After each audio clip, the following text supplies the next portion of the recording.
Thank you very much. Abare Saleo, good afternoon. President Ruto, governors, distinguished guests, the best sentence in the English language, all protocols observed. It is a pleasure to be in Eldoret at this Devolution conference, my first, and I'm delighted to have this opportunity to speak to you today. Yushiri kano wa Kenya na Marekani ni imara. Umajengwa kwa miaka sitini ya maadili na maslahi ya pamoja.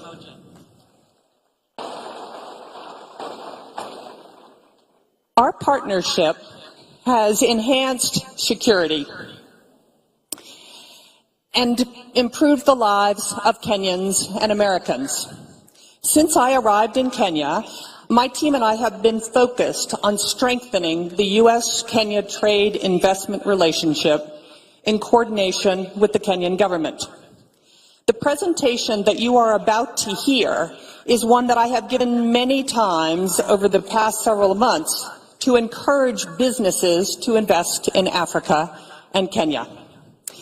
I want you to hear the pitch too, and hope that you use the data for your own pitches. And I welcome you to add your county to this story. And the story is, why Africa, why Kenya, and why your county? Whether that's Homa Bay or Kilifi or Nairobi or Mombasa. Let us seize this moment to increase bilateral trade and investment to all our citizens. Now, just after I arrived, it became clear to me we needed to update the narrative on Africa. For example, when I was a CEO, I'll be honest, I probably thought about Africa 1% of the time. Many businesses I managed were elsewhere. But if I were back in the boardroom today, Africa would be on my radar for two very simple reasons: supply chain diversification and net zero emissions. If the war in Ukraine and the COVID pandemic taught us anything from a business perspective, it taught us that single sourcing your supply chain from any one country is not smart. Single sourcing is a recipe for supply chain disruption and shortage. Today, every company is looking for new places to diversify their supply chain. Now, what the war in Ukraine and the pandemic did to spur supply chain diversification, climate change has done for energy use. Businesses are pushing for net zero emissions to meet their climate change mitigation goals. And Kenya, as you know, generates 93% of its electricity from renewable sources, and this percentage is only going to go up with geothermal, solar, and wind investments. And to further emphasize this point, ponder these words from a CEO of a major consumer tech company who I hope to bring to Kenya. He said, "Supply chain diversification is now an essential element of our business, and so is the need to be totally green. In that sense, Kenya seems to offer us a 1-2 punch for success." Now, at the embassy, we've been doing a lot of trade and investment data analysis since my arrival. And what I have learned has been surprising and paints a far more dynamic business outlook for Africa than most Americans understand. And here are some data points that I found particularly interesting, and ones that I share often with American businesses. Why Africa is the first question American businesses have. By 2015, 1 in 4 humans, a quarter of the world's population, will live on the African continent, and 1/3 of the working age people will live on the African continent. It's the youngest population on the world. 60% of the population is under 25. And in my view, Africa is the last and largest emerging market and offers the last big supply chain and consumer prospects, much like the opportunities we saw in Southeast Asia 20 years ago. Now that's how I'm talking about Africa to U.S. businesses. Let's zoom in on how I'm talking about why Kenya should be everyone's destination in Africa. Kenya is the most stable democracy in Africa. Kenya is the gateway to the East African market of almost 500 million consumers. Kenya is the regional logistics hub. Kenya is the leading regional financial hub, and Kenya, with its Silicon Savannah and super smart engineers, is the region's ICT hub. Kenya is a leading destination for foreign direct investment and venture capital, and Kenya has a young, educated, entrepreneurial, and English-speaking workforce. Kenya generates, as I said, over 93% of its energy from renewable sources. And Kenya's largest export market is the United States. Let me repeat, Kenya's largest export is the United States, and we feel Kenya is ready for liftoff as it diversifies. Let me unpack a couple of these areas. Democracy. I arrived in Kenya days before the August 22 general elections. What I witnessed was nothing short of remarkable. Kenya held what many analysts and commentators say was the freest, fairest, and most credible election in Kenyan history.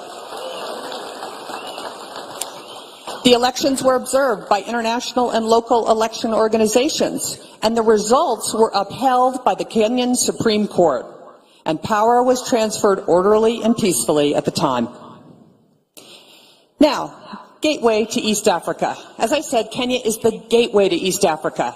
80% of East African regional trade passes through Kenya's Mombasa port.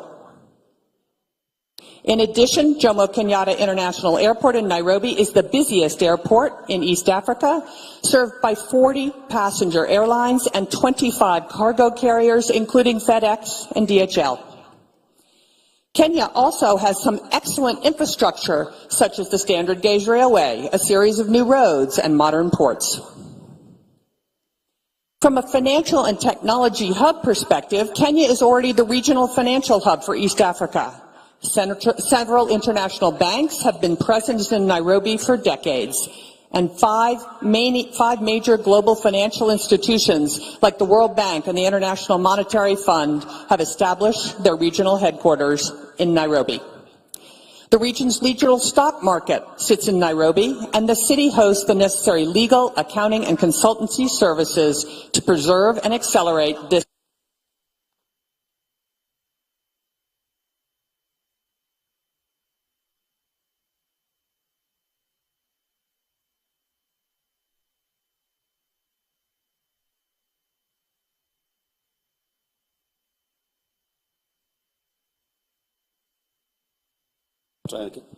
There we go. Okay, great. Thank you. Nairobi also has a very vibrant technology community known as Silicon Savannah, and the Kenyan government is committed to establishing Kenya as the premier destination for tech sector investment and innovation in Africa. Many leading U.S. companies are already in Kenya, including the names that you see on the screen. Emerging, but also hugely impactful. Oh, having a little trouble there. Emerging, but also hugely impactful Kenyan tech companies like Copia Global, Semiconductor Limited, Twiga Foods, Market Force, Power Financial Wellness, and others are here in Kenya.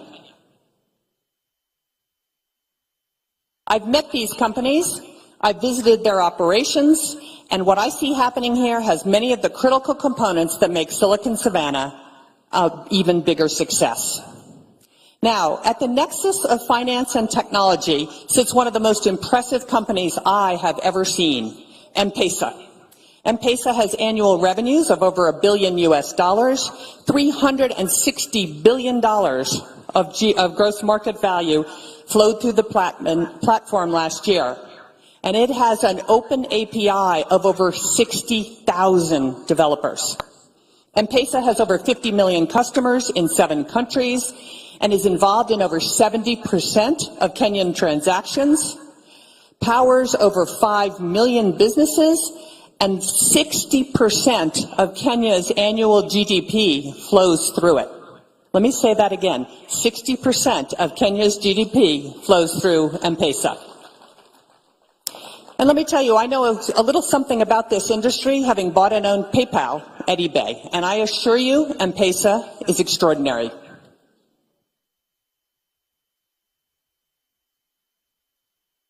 M-Pesa alone demonstrates the brilliant business minds at work in Kenya, devising African solutions to global problems.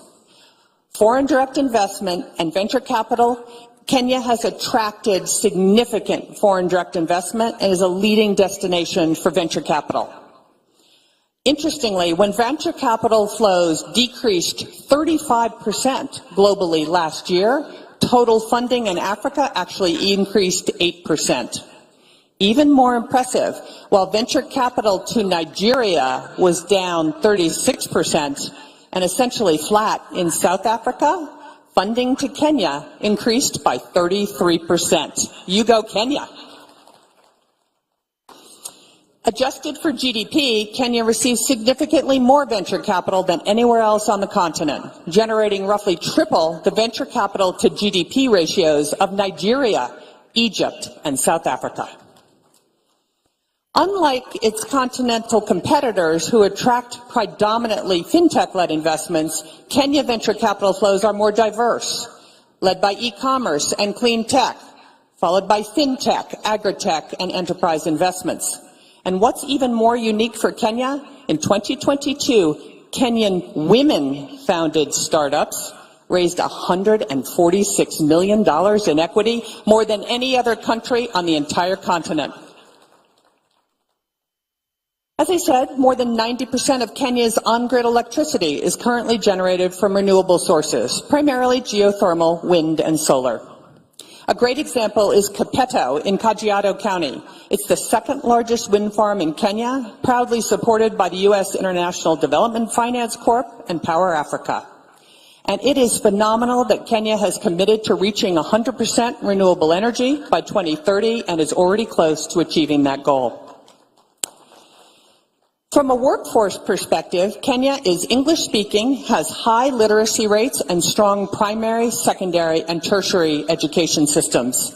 And every firm that I have spoken to about the quality of Kenyan workforce says this: the Kenyan workforce is their best workforce in the world. As I mentioned, in 2022, the United States became Kenya's largest export market, edging ahead of neighboring Uganda. In total, Kenya exported $890 million in goods to the United States last year, and in addition, the United States exported around $600 million in goods to Kenya. So $1.5 billion in total U.S.-Kenya trade. It's fairly balanced, and it's expected to increase as the United States and Kenya negotiate a first-of-its-kind bilateral trade agreement that we hope will be done by the end of this year. And we hope this agreement will be a model for the rest of the continent once signed. So, now you know why I am so enthusiastic about the Kenyan prospects and the Kenyan investment climate. But when I talk to American investors, they have some questions, and there are room for improvement. The Ruto administration has made great strides and is committed to building a business-friendly environment. But if it is to accomplish the goal, the government's going to have to address a few issues. And the first is taxes. Kenya must have a consistent, transparent, and fairly administered national tax policy to attract and retain foreign direct investment and accelerate economic development. The tax rates don't need to be the lowest. They need to be the most consistent. And all of you know, some work still needs to be done, but the recent finance bill had many changes that will make Kenya's tax policy more consistent and therefore more bankable by foreign direct investment. Without a doubt, corruption is a critical issue and one that must be addressed for Kenya to reach its full potential in all areas of development. Everyone knows corruption leads to misuse of public resources, slows economic growth and job creation, and damages the investment climate, as well as undermining equal participation in the prosperity of this country. However, while corruption does remain a challenge in Kenya, as in other developing markets, third-party measures of corruption indicate positive trends and some progress in recent years. According to the United States Millennium Challenge Corporation's country scorecard for 2023, Kenya's score for control of corruption was 0.28, representing its third passing score in a row and its highest score to date. But to put this number in perspective, Kenya's 0.28 was superior to India's 0.18 and Vietnam's 0.19. And what I can tell you is Americans don't give it a second thought to invest in India. In addition, President Ruto has cracked down on corruption, calling out government agencies that engage in unscrupulous practices and firing government officials involved. Now, I also get a lot of questions about Kenya's debt. Kenya, like many developing countries, is burdened with high debt, limiting its ability to fund public services and infrastructure in line with its ambitions. According to the IMF, Kenya's debt to GDP ratio is 69%, but this number is not an outlier amongst regional averages. For comparison, Malaysia's debt to GDP stood at 69% in 2021, while India's ratio was 83% in 2022. Another area I get a ton of questions on is cargo clearance. Now, despite improving logistics, the delivered cost of a container to Kenya remains significantly higher than the container shipments landing in Europe or Asia. So there is room for improvement on cost, but here's a great fact. Back in 2010, it took over 11 days to clear a container at the port of Mombasa. Today, it takes 3.5 days. And this reduction has occurred despite cargo increasing over the past 5 years from 27 million metric tons in 2016 to nearly 35 million metric tons in 2021. So this is an important thing for Americans. This is an excellent opportunity, I think, to put to rest the argument that Kenya is not a manufacturing country. True, Kenya has room to grow in this sector, but manufacturing is happening here. And let me give you a few examples of Kenya's manufacturing prowess. Gearbox in Nairobi County, a high-mix, low-flow electronics manufacturer, runs a state-of-the-art, what we call a surface mount assembly line.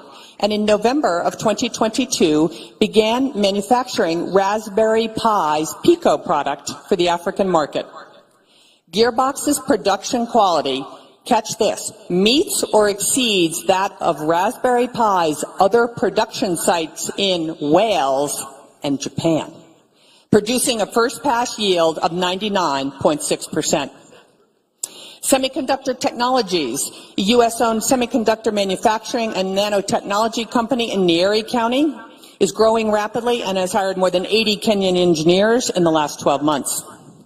Kenya's Revital Healthcare in Kilifi County is one of the largest manufacturers of medical products in Africa, producing 48 devices and exporting to 28 countries.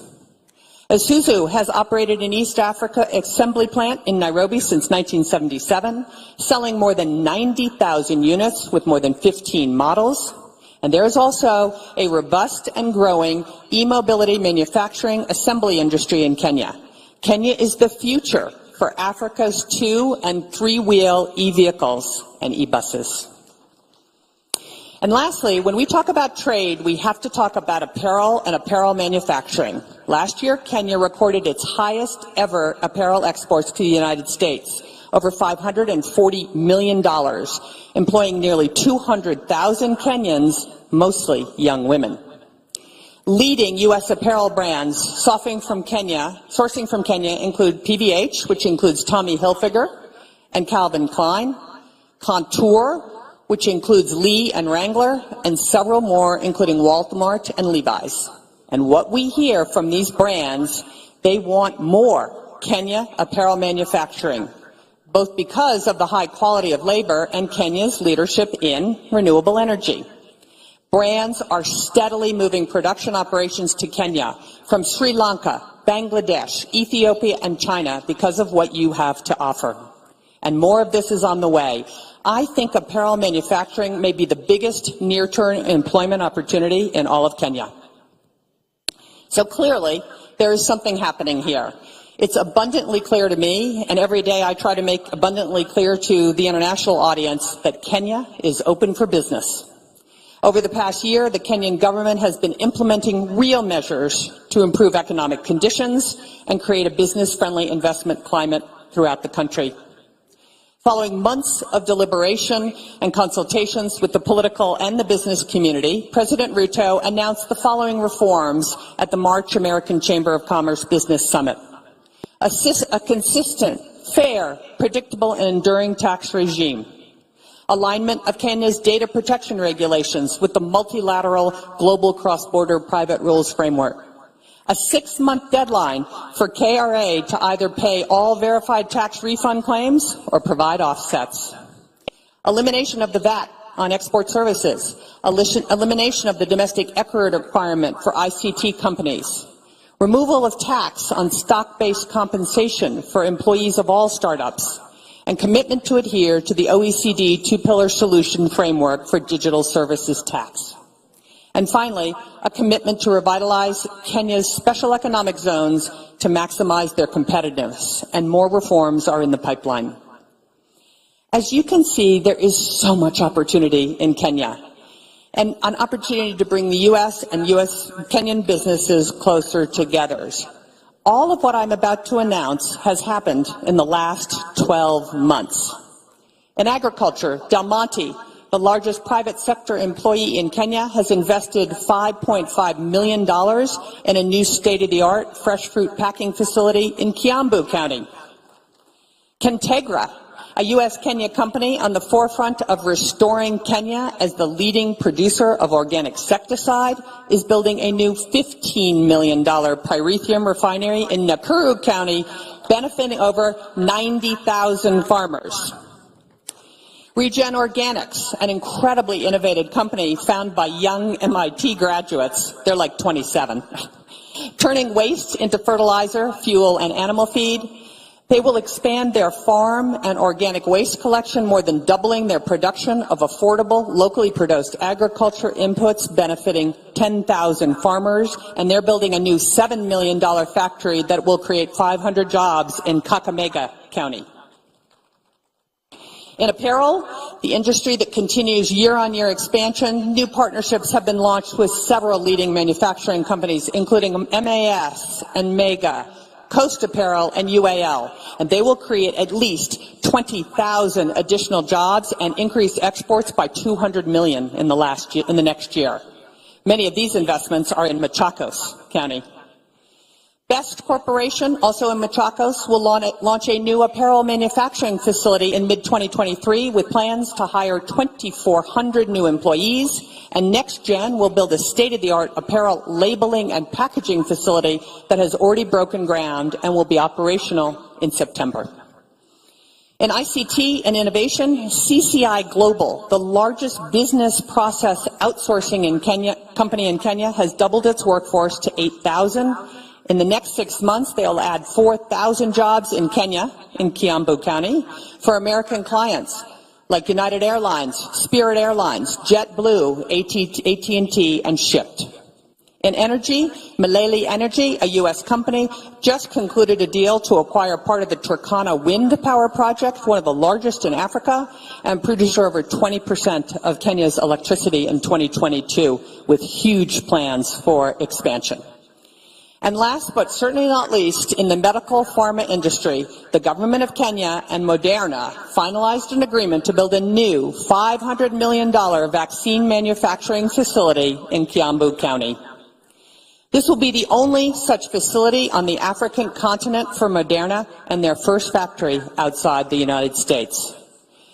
Moderna's investment should be a catalyst for the medical industry in Africa, producing over 500 million vaccines a year. All of this has happened in the last 12 months. So all you need to do, Mr. President, is do that again in the next 12 months. And there are more exciting developments happening every day. American sports associations like the NBA, the NFL, Major League Baseball, Major League Soccer, and the entertainment icon, the Grammys, are all currently looking for a home in Kenya. And the television and movie industries are discovering Kenya too. Everyone thinks Nigeria has the market on this, but just look at the fact that Kenya now has a Real Housewives of Nairobi.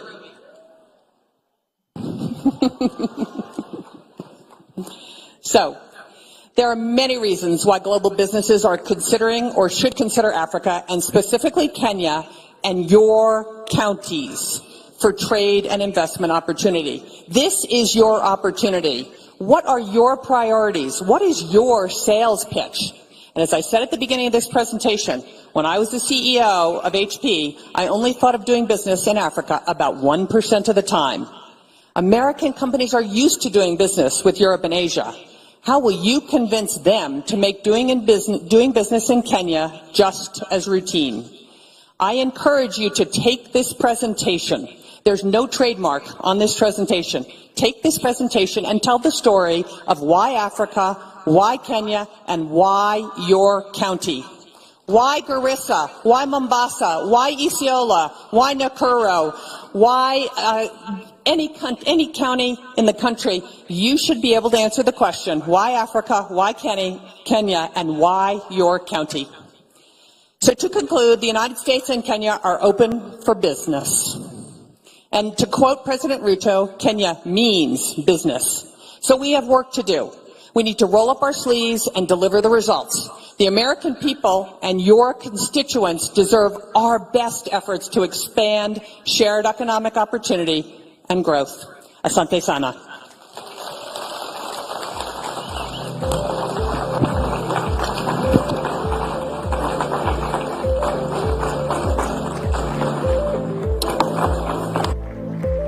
You will all agree. Thank you very much, Balozi. You will all agree that it would be difficult